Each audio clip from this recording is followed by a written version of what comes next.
sei qual é o ritmo certo, né? Fulano, você encontra uma pessoa estressada, uma coisa. Oi, Cris. Ok, já estamos ao vivo pelo Facebook. Ok, então, boa tarde, amigos e amigas internautas do Piauí do Brasil. Agradecer aí mais uma vez a participação de vocês, acompanhando as nossas lives, a live com Lima de número 31, dia 17 de julho de 2020. Hoje nós vamos continuar com o tema que começamos na quarta-feira e também associado aí à questão da pandemia. O tema é isolamento social versus isolamento emocional, assistência psicológica aos pacientes com Covid-19 e seus familiares. Então sejam todos bem-vindos, né, mais essa live, né, e aí, sempre que puderem, deixem, curtam, deixem aqui o seu comentário, indique qual o seu município, o seu estado, quem é de outro estado, e compartilhe esse vídeo para que estas informações cheguem a mais pessoas. Então, na live com Lima da última quarta-feira, nós debatemos sobre os efeitos da pandemia e do isolamento social sobre o psicológico da população em geral, no âmbito familiar, no trabalho, nas diversas situações. Hoje, nós continuamos falando sobre esses impactos psicológicos, mas desta vez levando em consideração os milhares de pacientes com Covid-19 que precisam ficar isolados nos hospitais ou em casa. É bem como seus familiares, né? Uma verdadeira apreensão. Então, só sabe a tensão de ter alguém, um amigo, um parente, quem já passou por isso, né? Hoje nós continuamos falando sobre isso. Conforme o boletim da Secretaria de Saúde do Piauí, desta quinta-feira, o Piauí contabilizava até ontem 37.057 casos, né? E 1.065 óbitos, o que não é pouco, né? Sendo 574 óbitos somente na capital Teresina, 108, hoje 108 municípios piauienses já tiveram óbitos registrados por Covid-19. O estresse da pandemia e suas consequências sociais e econômicas vem provocando picos de ansiedade, mesmo entre aqueles que não estão infectados. Mas o nosso foco hoje são justamente os indivíduos infectados. E também uma situação que gera muita apreensão, muita instabilidade emocional com os profissionais da saúde, aqueles que estão lá dentro dos hospitais, convivendo com os pacientes. E para hoje tratar conosco sobre isso, né, então dialogar aí com os nossos internautas, já que eles também mandam perguntas, fazem questionamentos, sugestões através das nossas redes sociais. Nós convidamos a doutora Maíra Souza. Boa tarde, doutora Mayra, não é? Maíra, boa Maíra. tarde. Maíra, desculpe. Doutora Maíra Souza, não é? Então, tudo bem, não é? Então, ela que é psicóloga, mestre em psicologia pela Universidade Federal do Piauí, especializada em saúde mental, com residência em saúde da família e comunidade. Atua na atenção psicossocial no CAPS de Capitão de Campos e no enfrentamento da Covid-19 no Hospital Chagas Rodrigues, em Piripiri. Nosso Hospital Chagas Rodrigues, que é aí dirigido de forma muito competente pela doutora Nádia. Eu estava querendo agora misturar Mayra com Naira, viu? Com Nádia. A doutora Nádia, ela que tem uma larga experiência, que eu tenho muito apreço. Então, muito obrigado, doutora, doutora Maíra, pela sua colaboração e pela sua disponibilidade de estar aqui conosco. Boa tarde. Boa tarde. Boa tarde a vocês, Eduardo Lima, né? Boa tarde a todos também que estão aí assistindo, estão aqui com a gente. Ok, muito obrigado. Bom, o outro convidado é o doutor Ciro Neves, né? Então, ele que é psicólogo especializado em educação permanente em saúde pela Universidade Federal do Rio Grande do Sul. e abordagem centrada na pessoa, a CP. Tem formação em neuropsicologia e psicodiagnóstico. Atua como psicólogo clínico e supervisor clínico em consultório particular na cidade de Parnaíba. Tem trabalhado como psicólogo hospitalar frente ao Covid-19 no Hospital da Polícia Militar em Teresina, no período da pandemia. Também atua como professor e palestrante. Tem experiência na área de saúde coletiva, saúde mental, psicologia comunitária e psicologia hospitalar, com ênfase na abordagem centrada na pessoa. Então, boa tarde, doutor Ciro. Boa tarde, Lima. Boa tarde a todos que estão nesse momento com a gente. Boa tarde à minha amiga Maíra, que eu tenho muito apreço. Começamos a trabalhar juntos nessa pandemia, né, Maíra?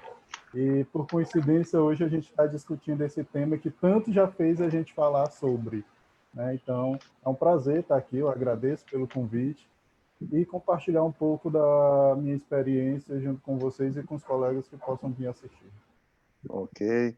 Sou eu que agradeço a vocês pela colaboração. Bom, a vida de psicólogo em tempo de tensão é muito mais intensa, não é, do que antes. Então, queria começar aí com o doutor Ciro. Como é que tem sido o dia a dia de vocês, a rotina de vocês nesses mais... Hoje está completando exatamente 4 meses que foi decretado o isolamento social, não é? Então, como é que tem sido aí a rotina de vocês nesse período? Trabalhando, né? Trabalhando muito, trabalhando inicialmente. Eu já trabalhava como psicólogo clínico, como você bem falou, e aí com o período de isolamento, eu transferi minhas atividades para a forma remota, por videochamada, e surgiu a oportunidade de eu trabalhar no hospital da Polícia Militar em Teresina, através do seletivo, e aí eu fui. E nisso a gente tem já... você falou que hoje completa 4 meses, eu estou há 88 dias específico, eu tive essa contagem nessa semana, fazendo essa atividade, né, de acompanhar os pacientes COVID e as demandas que possam trazer, como também no trabalho de forma remota, na psicoterapia, é uma demanda que tem aparecido constante, essa ansiedade coletiva, né, que as pessoas estão tendo, um adoecimento coletivo diante da pandemia. Ok, doutor Ciro, muito obrigado. Doutora Mayra, como é que tem sido a rotina sua nesse período agora de pandemia? Bom, é bem interessante, né? Porque me faz refletir, né? Como tem sido essa rotina, tanto trouxe mudanças tanto no âmbito do trabalho como na própria vida pessoal, né? Eu trabalhava em um CAPS, aqui em Capitão de Campos, e aí quando iniciou a pandemia, a gente teve que se reorganizar, né? Da forma de trabalhar, inicialmente esse trabalho remoto, e aí depois a gente foi cada vez melhorando mais, se adequando mais, né? Na forma de trabalhar. E também teve esse seletivo da CESAP, que eu fiz, e aí fui convocada. E aí, inicialmente, eu fui para Teresina, passei os dias no HPM, trabalhando lá, trabalhei com o Ciro, né? Como já comentou. E, só que aí eu pedi para ser transferida para o Hospital de Piripiri. Porque a gente tem uma realidade também do interior onde falta mais profissionais. Então, pelo fato de eu morar em Capitão dos Campos, né, o Hospital de Piripiri não tinha psicólogos, todos os psicólogos convocados ficaram em Teresina, eu fiz essa solicitação, mas que foi um campo bem importante. Então, eu comecei a adentrar esse serviço. E aí, chegando lá, começando, né, a construir esse trabalho com a psicóloga que já tinha no serviço. Ok, obrigado, Mayra, não é? Maíra. Maíra. Tá, Maíra. Tá, desculpa, não se preocupe não que eu faço essas confusões de vez em quando. Eu tinha 2 tias, já faleceram as 2, uma era Isabel e a outra Elisa. Aí eu sempre chamava a Elisa de Isabel e a Isabel de Elisa. Aí eu não conseguia acertar o nome das 2, tá? Deixe só aqui, é possível hoje, há uma diferença na atenção entre os familiares e quem está internado, onde apresenta mais distúrbios emocionais, digamos assim? São os pacientes ou são os familiares do paciente, doutora?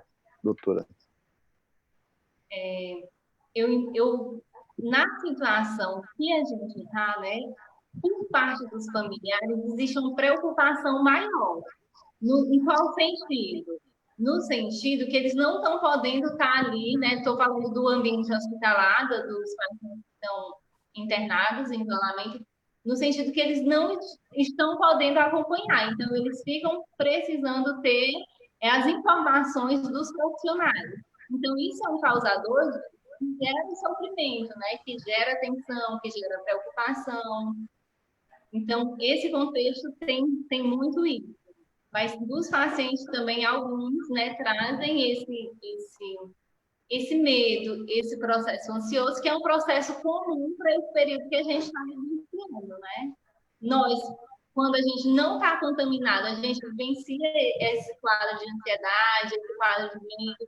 Então, quando você já está ali, né, com o vírus, a preocupação, ela virou real, né? Então,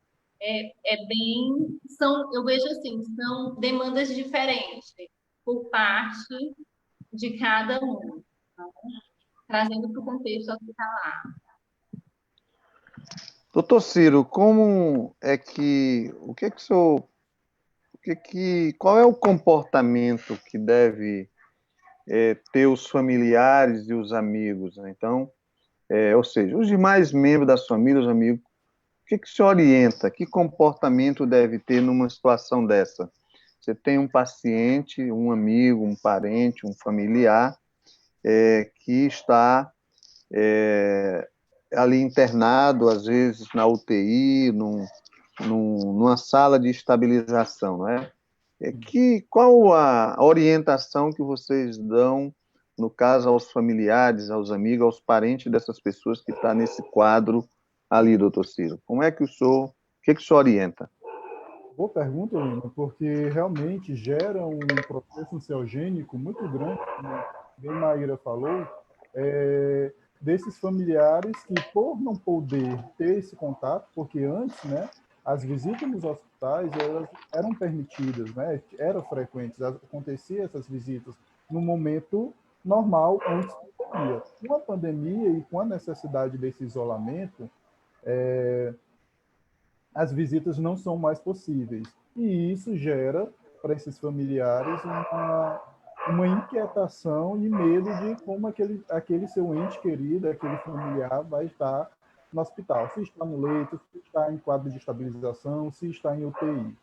É importante frisar que assim existe o boletim médico, né? Então, diariamente, o médico da equipe faz a ligação para os pacientes e avisam o quadro clínico desse paciente para o familiar. Mas não é a mesma coisa de estar vendo.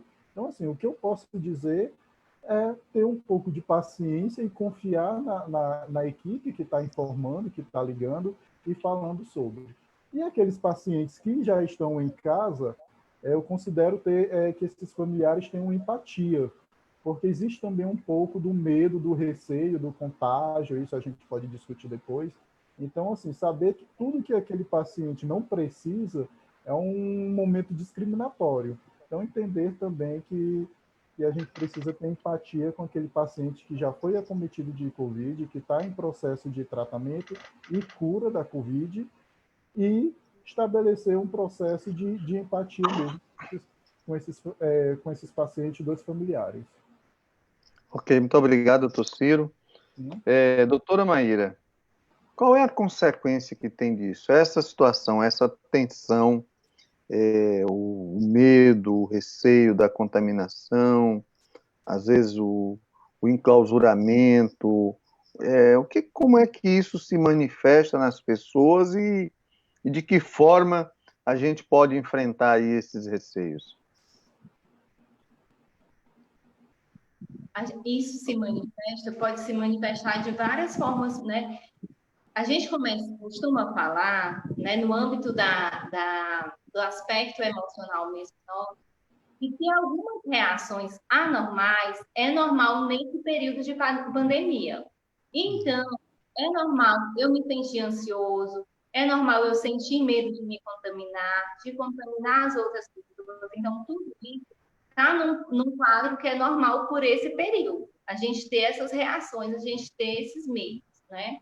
O que a gente deve verificar é a intensidade disso. Porque para algumas pessoas isso pode ser muito intenso. E quando isso é muito intenso, pode prejudicar a relação familiar, a nossa concentração, o nosso sono. Então, a gente tem que fazer, tem que estar percebendo bem isso e buscando ver o que está sendo comprometido ou não. Então, eu sinto um medo, né? Mas é um medo que eu consigo dar conta das minhas coisas, ok, né? Porque eu também tenho medo, né? Agora, eu sinto uma crise de ansiedade que está me paralisando, que está interferindo na minha vida de várias formas. Então, aí a gente já precisa buscar uma ajuda, né? A gente precisa buscar um suporte para poder passar por essa fase de uma forma melhor, né? Enfrentar de uma forma que a gente consiga lidar melhor com essas situações. Ok, obrigado. Doutor Ciro, eu tenho ouvido registro de pessoas, de amigos, de familiares, que durante o período em que estavam em isolamento por conta do Covid, por conta da contaminação, eles passaram a ter, entre os sintomas diversos, não dormir. Não, as pessoas não conseguem dormir. Na avaliação de vocês, isso é um sintoma advindo digamos, do emocional, do psicológico, ou é uma consequência clínica do Covid? Qual é a avaliação que vocês têm disso tudo e como é que a gente pode, o que é recomendável para que, se alguém que está ali em processo de recuperação, enclausurado ali durante pelo menos 14 dias, para que ele possa ter isso, recuperar, restabelecer o sono. Já ouvi vários depoimentos de pessoas que passavam a ter dificuldade de dormir. Então, queria lhe ouvir, doutor Ciro, sobre isso. É verdade, Lima. Assim, alguns desconfortos, eles são provenientes de uma condição clínica, né? Então, às vezes a falta de ar, né? Se eu estou sentindo uma falta de ar, isso pode atrapalhar o meu sono. Contudo, assim, eu me aproprio mais dessa fala no campo da psicologia, no sentido de que é um sintoma emocional. Ora, veja você, se você está com uma preocupação, uma possibilidade de morte iminente, porque é isso que a gente pensa, né? Isso que tem se falado muito do número de casos, que realmente não é pouco, mas o número de casos que tem tido de óbitos, eu fico preocupado se chegou a minha vez ou se eu posso ter um sintoma mais grave. E isso vai afetar o emocional, vai afetar a minha saúde psicológica, e dentro dos sintomas será, sim, a insônia, a falta de sono, ou até o sono, mas quando acorda de um desconforto corporal mesmo muito grande, porque eu não consegui relaxar o suficiente. Então, todas esses sintomas físicos pode sim advir da questão psicológica. Tomar medicamento para dormir. Eu sei que vocês são psicólogos, mas ela seria recomendável? Ela ajudaria na recuperação ou é melhor deixar que o corpo se encarregue disso? Aí você tem que ver qual é a intencionalidade desse tomar medicamento para dormir. Tem que ver se realmente é um diagnóstico, se você tem uma falta de sono patológico, ou se é um momentâneo, e se você pode pode passar pelo aquele momento sem a necessidade da medicação. Se por um acaso estiver afetando muito, então nada mais importante do que você ir no profissional psiquiatra, e aí ele vai avaliar se é importante naquele momento tomar medicação ou não. Existe caso de pessoas que mesmo após a recuperação, digamos, pelo menos a cura clínica, elas continuam com esses efeitos, elas podem continuar? É possível isso? ou não? Aquilo se restringe ao período em que você está ali acometido de forma mais intensa? Lima, a gente tem que observar um ponto, é o medo, né? Maíra estava falando e pontuou muito bem sobre a questão do medo, que é normal. Nós precisamos ter medo para proteger, inclusive, a nossa vida. O medo nos protege de situações que pode afetar algo contra a nossa vida. Mas existe um medo patológico. E aí tem 3 pontos que a gente observa nesse momento. Covid é novo, Covid a gente não tem controle e o Covid é contagioso. Então, quando se junta que é novo, que eu não tenho controle e que eu sei que eu posso me contagiar ou contagiar os outros, vem toda uma sintomatologia psicológica. E após isso, né, mesmo eu já tendo tido a doença, ter curado, ter passado aqueles 14, 15 dias de isolamento e feito o processo de cura, sim, ainda por muito tempo pode afetar psicologicamente você, porque você fica naquele risco de poder ter acontecido algo. E se isso não for trabalhado, isso vai te afetar. Ok.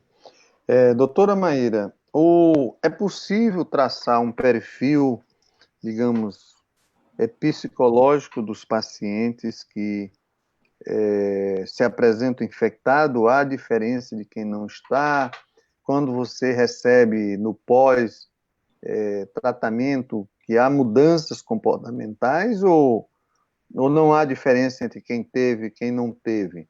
Esses medos, essas preocupações aí que foram destacadas aí já por vocês. É importante, assim, a gente entender que não tem esse perfil dado, né? Os perfis são diversos. Mas na minha experiência, né, do que eu estou vivenciando, o que a gente encontra muito nos pacientes que estão, por exemplo, internados, né, que estão ali, que já estão com Covid. Muitas pessoas apresentam essa questão do quadro, sintomas ansiosos mesmo, além da questão, né, do quadro biológico de comprometimento que a pessoa tem, muitas delas apresentam essa questão da ansiedade, porque eu não sei como é que o meu quadro vai progredir, se vai progredir ou não. Então, existe muito isso, né? Porque você, às vezes, está aqui do lado de outra pessoa e você vê outras coisas acontecendo. Existe o medo, né? O medo de piorar, o medo de ter contaminado alguém, né? O medo de quando é que eu vou sair daqui. Pacientes que são mais idosos, a gente já encontra aquela questão do abandono, né? Eles trazem muito isso do se sentir meio que abandonado. Isso eu estou falando dos que estão no contexto hospitalar. Porque muitas vezes eles não compreendem isso de não ter um acompanhante ali. E aí por isso que é importante o psicólogo hospitalar nesse contexto para fazer um trabalho de escuta desses pacientes, para ampliar a percepção da rede que tem, né, de explicar o porquê que está acontecendo dessa forma, por que não pode acompanhante. Então, a gente tem a gente tem essas características que são bem comuns. É em todos? Não. Tem uns que enfrentam isso de uma forma bem positiva. Assim, tem aquelas pessoas que conseguem enfrentar, que até, por exemplo, antes de ser contaminada, estava mais ansiosa do que depois que já está contaminado. Né? Agora, geralmente, as pessoas são essas também que estão num quadro mais leve, não está muito comprometido. Então, a gente encontra essas formas, né, esse perfil, assim, em relação ao quadro psicológico mesmo que a gente vai encontrando. Digamos, essa alteração psicológica, esse quadro de ansiedade, de medo, de abandono, ela é mais em quem? Nos jovens, nos idosos, ou isso indistintamente ele afeta as pessoas? Ansiedade eu vejo mais geral, né? Assim, o que me chega é mais geral. Abandono vem mais no quadro dos idosos, né? Que tem, porque geralmente, por exemplo, o jovem, ele usa o celular, ele está com o celular do lado, ele está interagindo. O idoso, geralmente, ele não usa dessas tecnologias, né? São mesmo. No contexto também do hospital que eu estou, porque existe contexto e contexto. Então, e também a nossa realidade, né? O idoso ele já tem mais essa queixa do abandono, fora de um contexto pandêmico. Então, nesse contexto, isso dá uma visibilidade maior, né? E muitas vezes é por conta do quadro. Por exemplo, se eu estou no hospital e não tem ninguém, às vezes a pessoa tem maior dificuldade para compreender isso. Porque a gente tem as comorbidades também, né? Que vem acompanhando. Uhum. No caso, doutor Ciro, tem uma publicação na revista Galileu, no início desse mês, né, onde ele apresenta uma pesquisa realizada nos Estados Unidos que um dos quadros dos pacientes infectados e entrevistados se sentiram por demais discriminados a partir da confirmação da doença. Afinal, qual é a causa mesmo dessa discriminação e como que a gente pode cuidar disso, não é? Se é que é possível cuidar. Então, doutor Ciro, queria que o senhor falasse um pouco sobre isso, não é? Como eu falei, né, a questão do que é o novo, do que é contagioso e do que eu não tenho controle. É interessante a pesquisa da revista e esse questionamento, Lima, porque até nós profissionais a gente sente também na pele a discriminação. Não sei se Maíra vai concordar comigo e se ela teve essa experiência, né? Quando sabem que a gente está trabalhando frente ao Covid, né, já existe uma resistência muito grande de falar, de contato.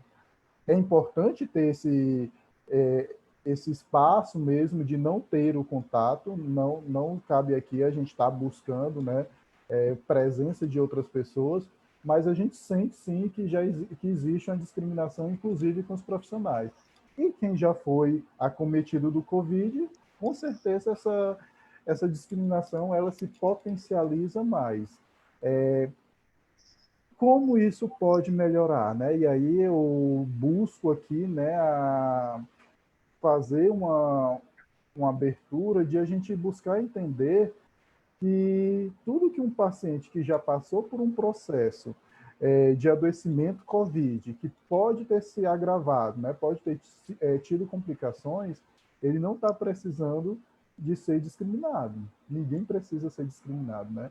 E aí, quando tem essas situações tem pessoas que não querem nem contato por telefone, que não querem, enfim, tem várias situações. E aí o que eu rogo aqui e busco essa sensibilização que a gente tente possibilitar o máximo de contato possível, né? Um contato virtual, uma mensagem, uma chamada de voz, para que essa pessoa ela se sinta ali naquele momento de fragilidade bem quista. Maíra falou, interessante a fala da Maíra na passada, porque é justamente isso que eu vejo. Os idosos, eles, pela condição deles já de vida, eles se sentem muito abandonados. Então, eu estou pedindo aqui, tentando sensibilizar para que a gente esteja mais próximo, de uma forma virtual, claro, dessas pessoas, tanto dos idosos como de pessoas que já foram acometidas pelo Covid. Ok, muito obrigado. Eu aproveitar aqui para agradecer a participação e a audiência, não é, de nossos internautas aqui de vários municípios já identificados, né, além de Teresina, Cocal de Telha, Capitão de Campos, doutora Maíra, Esperantina, São João do Arraial, Piripiri, Piracuruca, Jaicós, Parnaíba, doutor Ciro, aí, Picos, Oeiras, Santa Rosa, Luzilândia, União, Valença, Floriano, Francisco Macedo, Parnaíba, São Paulo, Brasília, Rio Branco, Pedro II, Betânia e Marcolândia. Um abraço, meu muito obrigado a todos os internautas que nos acompanham. Se você que entrou agora na nossa live, e não acompanha desde o início, não se preocupe. Depois você entre lá no nosso canal do YouTube, Francisco Lima, e que você vai acessar. Lembrando que o Lima com 2 N's. Gostaria também de agradecer aqui as saudações apresentadas pelo José Nascimento, pelo Ronaldo Pinheiro, e o Pinheiro, lá de Pedro II, um forte abraço. Um abraço para todos do Centro Mandacaru de Pedro II, a Maria Dalva, a Juanita Quaresma, a Francisca Leão, e muitos outros que aqui nos acompanham. A Yara Suzy, e outros, o Ângelo Neto e muitos outros que estão aqui se comunicando. Bom, nós vamos iniciar aqui, vamos ler aqui uma mensagem. A Aline Alencar, ela manda um boa tarde, parabeniza vocês os importantes esclarecimentos. Diz: eu me arrepio quando lembro que fiquei 4 meses como uma acompanhante em um hospital.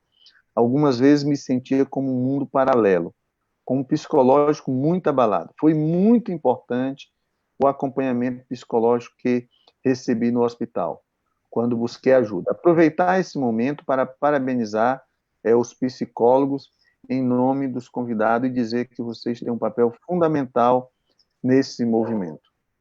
Tem gente que vai lá para acompanhar um paciente e às vezes sai mais doente do que o paciente, psicologicamente. Então, doutora, o que a senhora tem a dizer sobre isso?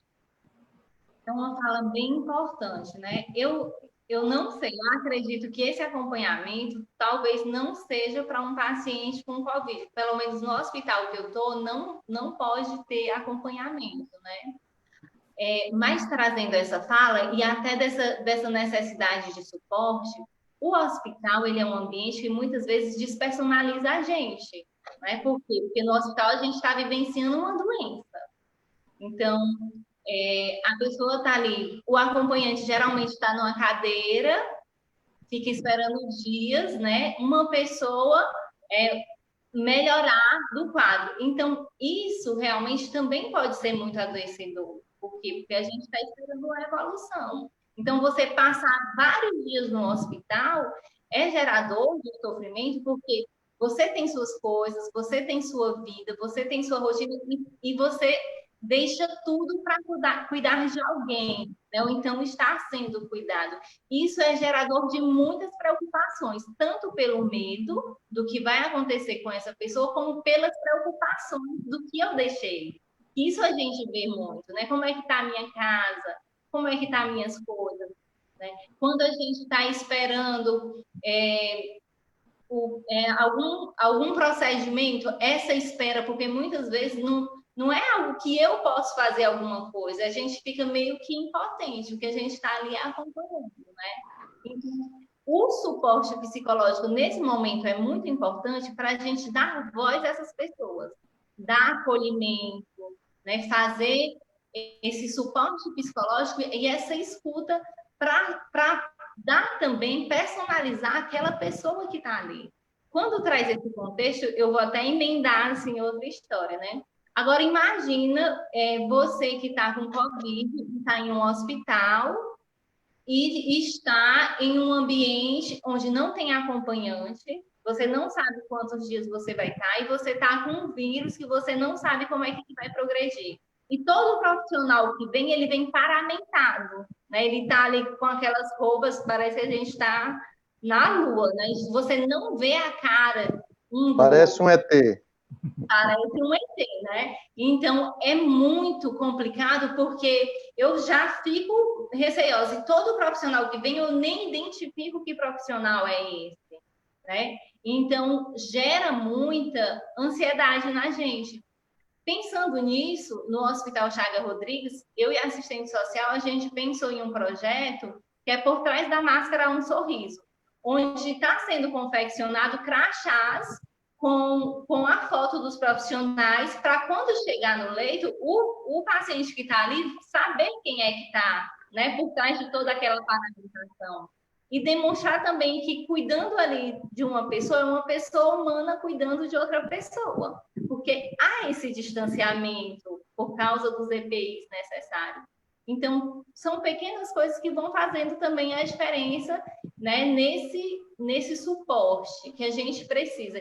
E aí faz a importância do psicólogo, sim, estar no ambiente hospitalar, estar oferecendo esse cuidado, porque além da problemática biológica, a gente tem a psicológica que faz parte também, e dependendo como eu estou, o meu quadro pode se agravar mais, né?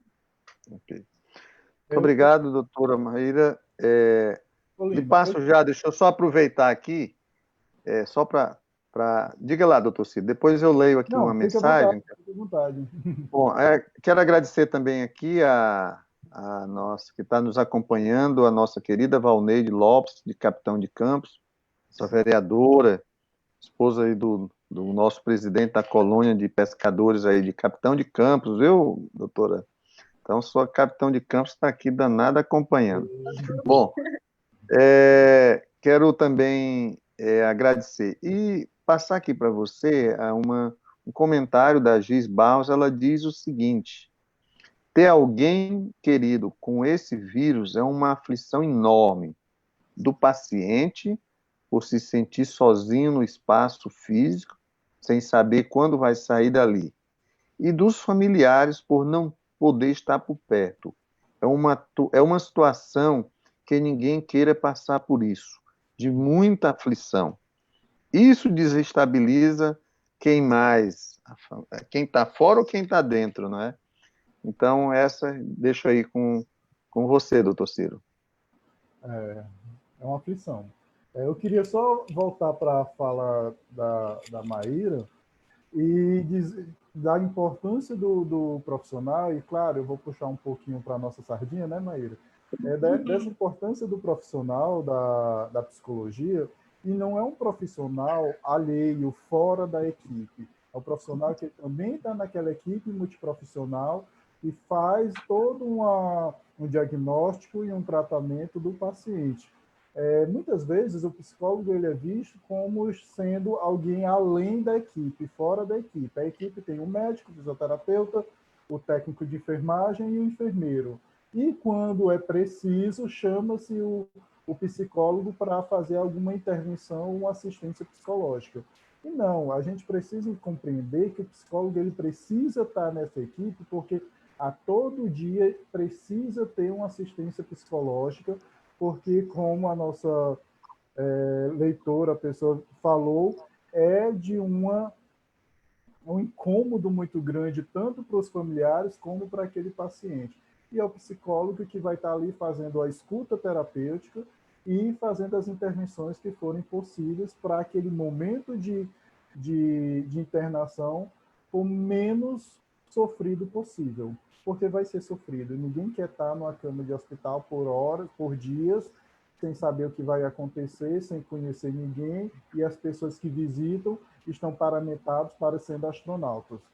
É uma satisfação, é muito, imagino ser muito dolorido, né? Então, por isso essa necessidade de nós estarmos frente também na linha de frente junto com toda a equipe, sendo parte da equipe. Não sei se eu respondi a pergunta. Não, tranquilo, acho que tá bom.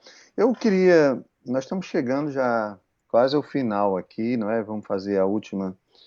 E os profissionais da saúde? Nós conversamos, como está a rotina de vocês? Como é que vocês estão ali atuando, acompanhando pacientes, entram em UTIs, às vezes acompanham situações terminais ou gente que vem a óbito, do desespero de familiares e tal.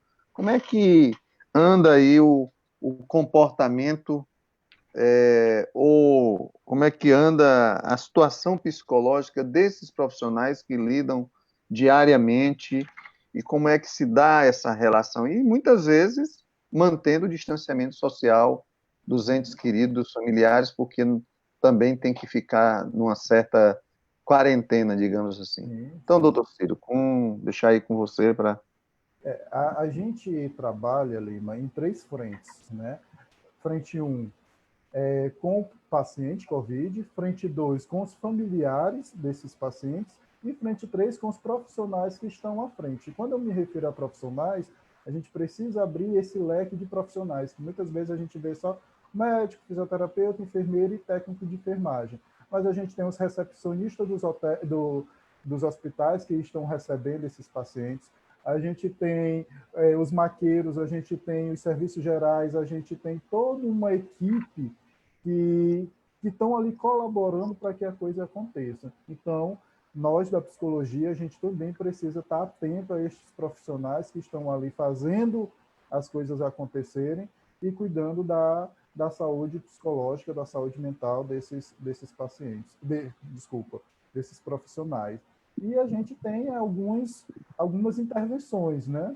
Desde distribuir chocolates, é muito famoso essa história do chocolate, que vez ou outra a gente está ali fazendo um processo de adoçar a vida, né? No início do plantão.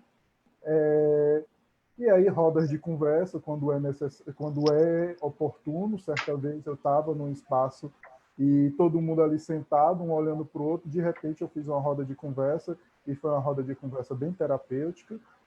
Enfim, sim, precisa ter esse cuidado. Eu tive a minha última experiência, né?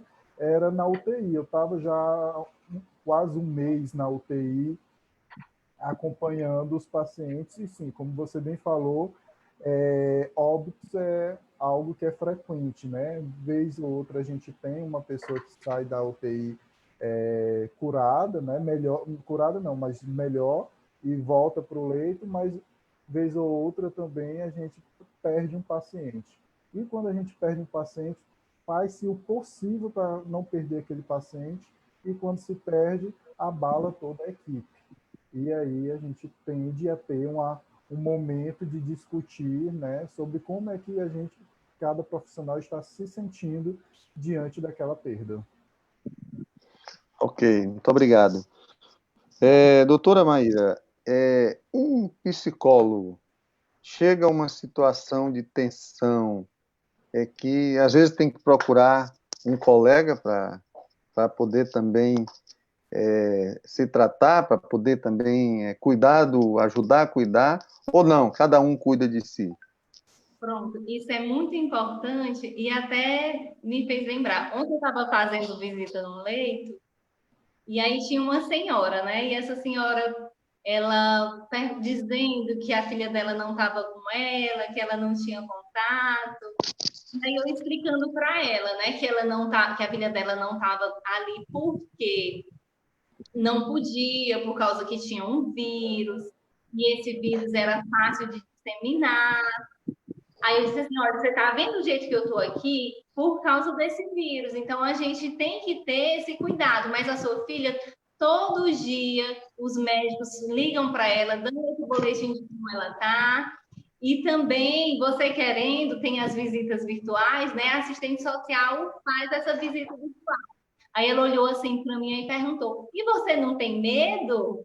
E aí todo mundo, né? Tinha outras pessoas na sala e todo mundo olhou e sorriu. E eu disse: tenho medo, né? A gente tem medo porque a gente também está correndo risco que a gente pode se infectar. O número de profissionais que estão se infectando é um número bem alto. No entanto, precisa ter profissionais para cuidar dessas pessoas, enfrentando isso e cuidando, né? Uns cuidando dos outros. Então, assim, a gente precisa, sim, de ter um suporte, porque a gente também tem esse medo, a gente também tem insegurança. Geralmente, o psicólogo, ele faz um cuidado onde ele não está dentro do contexto. Por exemplo, se eu cuido de uma pessoa que tem depressão, eu não tenho depressão e estou cuidando de alguém que tem, né? Isso não quer dizer que eu não possa vir a ter, mas eu estou oferecendo cuidado de algo que eu não tenho. E já nessa relação desse vírus, dessa pandemia, eu estou oferecendo um cuidado, mas o risco também, eu estou ali, né, com o mesmo risco que todo mundo. Então, isso requer da gente um acompanhamento, a gente precisa de suporte. E aí eu estava até vendo, assim, onde é que os psicólogos estão buscando mais suporte? Tanto em outros profissionais mais experientes, né? Às vezes a gente paga por supervisão, a gente tem esses grupos, como também colegas comuns. Então, a gente vai tendo aqueles colegas que são psicólogos que vão dando esse suporte, grupos de estudos, né? Então, a gente busca esse suporte, sim, para poder dar conta, porque é pesado, né? É pesado para todo mundo. Então, para quem está cuidando, também é. E assim como está sendo para toda a equipe de saúde, toda a equipe multiprofissional, ela vem sofrendo com esse contexto de medo também, de ansiedade também. Por isso que o Ciro falou das frentes que tem, um dos suportes que a gente está dando é o suporte para a própria equipe de profissionais. Certo, ok. Muito obrigado. E vamos fazer aqui agora a última rodada e uma pergunta. Que recomendações, que conselhos vocês dariam para alguém, para uma família que tem um paciente infectado, que está internado ou que perdeu, ou que corre o risco de perder alguém por conta da Covid, né? O que vocês recomendariam, doutor Ciro? Então, queria deixar essa como uma última pergunta, né, dessa última rodada e também ao final, se eu fazer as suas considerações finais. Não é um momento fácil, né? É um momento difícil. Tanto um familiar que possa ter sintomas graves e está numa situação delicada, hospital, como pessoas que já tiveram familiares, né, que vieram a óbito. Então, imagina o sofrimento, a dor. Então, não é um momento fácil. O que eu posso dizer é que, nesse momento, a gente precisa também estar se protegendo. Eu preciso me proteger, inclusive psicologicamente. Então, cuidar de mim, tentar buscar fazer as coisas que eu gosto de fazer, assistir uma televisão, ler um livro. Muitas vezes eu não vou ter cabeça para fazer isso, mas é um cuidado que eu preciso ter comigo. Uma boa alimentação e tentar também confiar na equipe de saúde que está junto com aquele seu familiar no hospital, né? Para aqueles que estão hospitalizados, então tentar confiar, porque eu garanto que está fazendo o que for possível para aquela pessoa sair da melhor forma do âmbito hospitalar. Então, o que for necessário fazer, a gente vai fazer, né? Eu digo eu quanto equipe, e esperar. Vai Ok, passar. só vai passar, com certeza.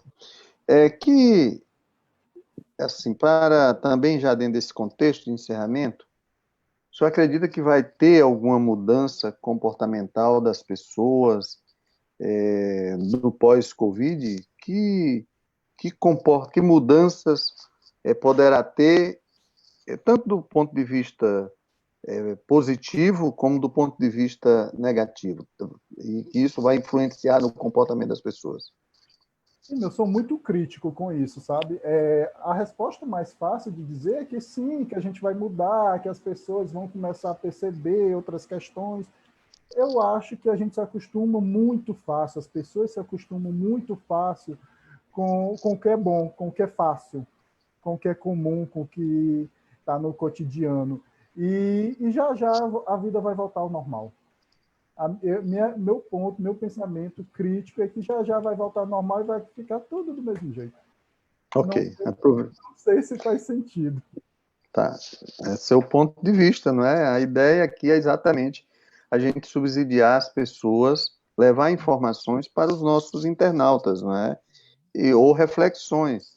Então, acho que aqui tudo pode, nada é proibido, tudo é permitido, né? Alguns pontos talvez mudem, né? A tecnologia está aí e foi um boom, né? Hoje está sendo possível a gente ter essa discussão. Eu acho que isso vai ficar. Então, tem algumas questões que sim, que vão ficar. Mas o cotidiano, eu acredito que volte logo, logo, volte ao normal. Ok. Então, queria deixar aí também à sua disposição para você fazer as suas considerações finais, né? Já são 18h12, então nós estamos chegando aqui a uma hora, quase uma hora aqui do nosso programa, da nossa live. Eu agradeço o convite, agradeço essa participação justamente com minha amiga Maíra. Dizer que foi um prazer, né? Estar dividindo aqui com vocês essa experiência. Queria falar também que existem outros lugares que a gente pode estar buscando auxílio, Existem alguns programas voluntários, né, que está fazendo esse acompanhamento terapêutico e que aquelas pessoas que estão nesse momento de ansiedade frente a essa pandemia, que busquem esses espaços. Ok, muito obrigado, doutor Ciro. Então, queria lhe agradecer aqui pelas colaborações, pelas contribuições, né? Desejar sucesso aí pelo trabalho, no trabalho, e que você possa estar colaborando, com a animação, com, digamos, a recuperação de muitas pessoas que, por algum motivo, tiveram algum distúrbio em função da Covid e de outras questões, né? Muito obrigado. Doutora Maíra, Então, gostaria que a senhora falasse um pouco disso, que recomendações a senhora daria aqui, que sugestões para quem está internado, para os familiares, para quem saiu e às vezes se acha discriminado. Então, queria que a senhora deixasse aqui suas ponderações sobre isso. É bem importante, né, nesse momento, a gente reconhecer o que a gente está sentindo. Qual é o sentimento que eu tenho? É ansiedade, é medo, é insegurança, né? E às vezes acolher esse sentimento, que faz parte. Às vezes a gente acha que tem sentimentos que são errados. Todo sentimento ele é válido. Então é muito importante a gente reconhecer isso. E também buscar compartilhar, porque às vezes, né, eu estou pensando sobre algo e eu acho que é só comigo aquilo, só eu que estou sentindo isso. E não é. É algo que é bem comum. Então, quando a gente compartilha, vai facilitando, eu vou lidando melhor com isso. Até quando você fala, né, sobre a questão do preconceito das outras pessoas, que o Ciro falou muito bem também, que nós profissionais sentimos isso, a gente dá um nome de estigma, né? Por exemplo, se é profissional da saúde ou se é alguém que está contaminado, eu olho diferente, eu não quero estar por perto. O que eu costumo falar quando eu estou dando apoio para essas pessoas é que isso acontece pelo quê? Pelo medo, né? Pelo nível de ansiedade que a gente está, pelo medo de se contaminar, então o outro acaba tendo essas reações. Então a gente também tem que tentar levar isso como não algo pessoal para nós, mas é um medo que o outro sente. E nesse momento também é muito importante a gente buscar se relacionar de várias formas, né? Utilizando as tecnologias, buscando, por exemplo, tanto conversar através das redes sociais, das tecnologias que a gente tem, mas buscando fazer coisas que nos fazem bem. Porque às vezes a gente, por causa, como você começou, né, a live dizendo, às vezes a gente diz assim, eu não tenho tempo para fazer isso. E a gente está num tempo que a gente pode ter um tempo e buscar coisas, desenvolver a nossa criatividade, fazer no mundo virtual está cheio de coisas ensinando, né? Tem atividades, tem exercícios físicos.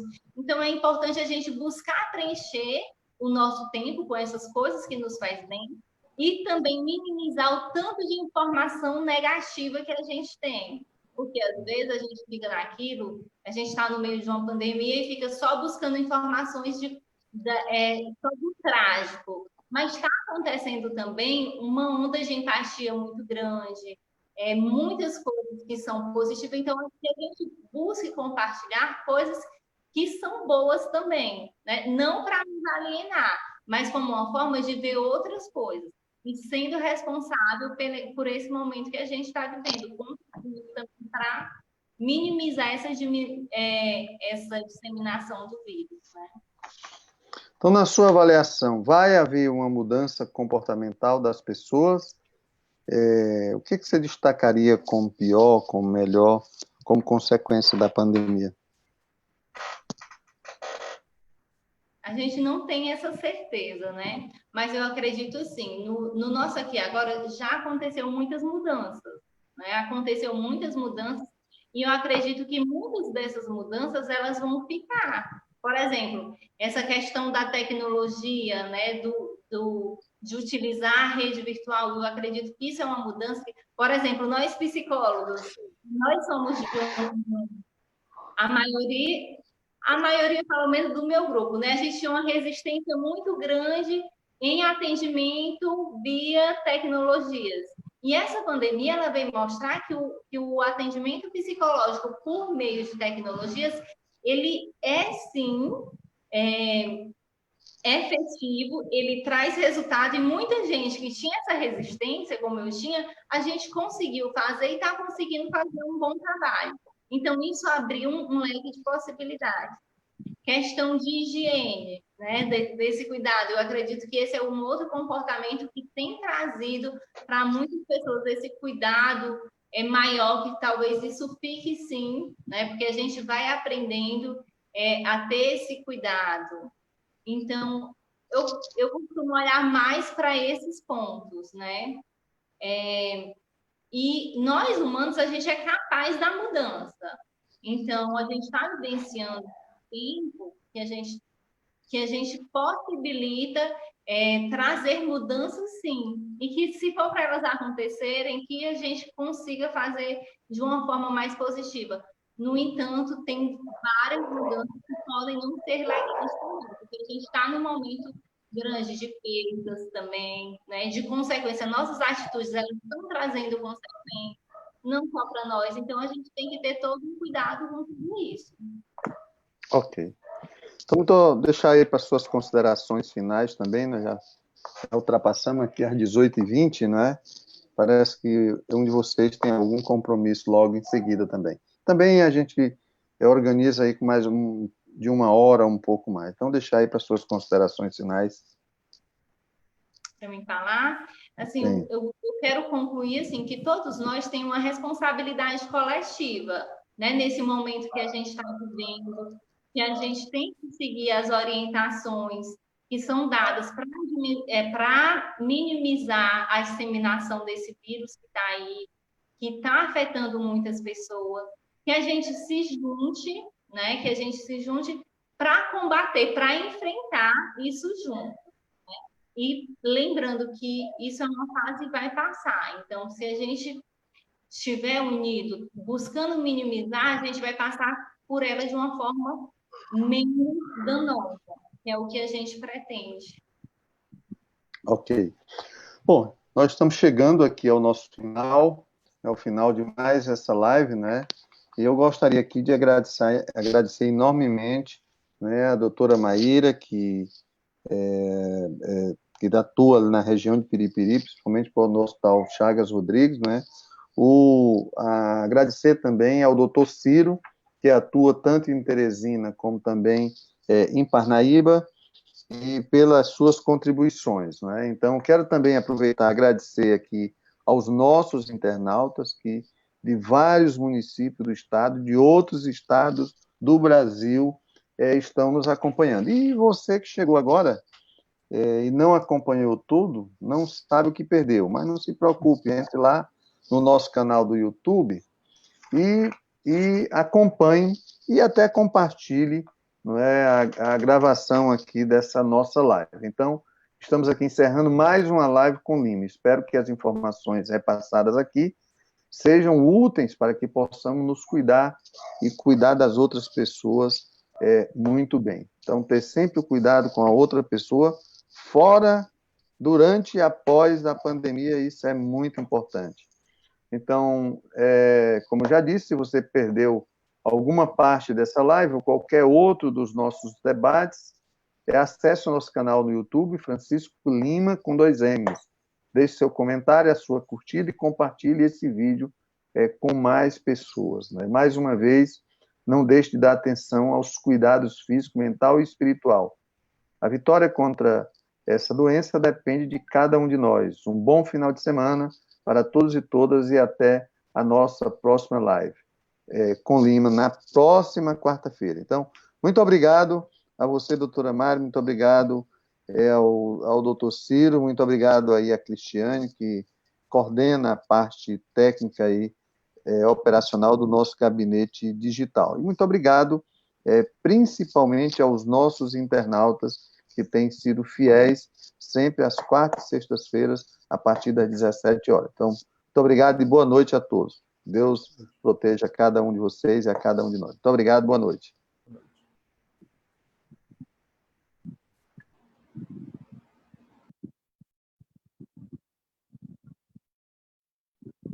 Saiba os critérios para flexibilização. Para que cada setor da economia possa reabrir aos poucos, temos que atender 6 critérios. Vamos a eles. 1. O sistema de saúde deve estar preparado para a evolução de casos confirmados. 2. Os estabelecimentos devem manter contato com a CESAP para evitar um surto repentino nos casos. 3. Locais onde houver circulação de pessoas devem ter medidas preventivas propostas pela vigilância sanitária. 4. As barreiras sanitárias devem evitar a importação e aumento de infectados. É aqui que você entra. A sociedade deve estar educada e engajada às novas normas de convívio. Por último, são ações orientadas pelos cientistas, com o apoio do setor público, do privado e da população. Aos poucos, salvaremos juntos o Piauí.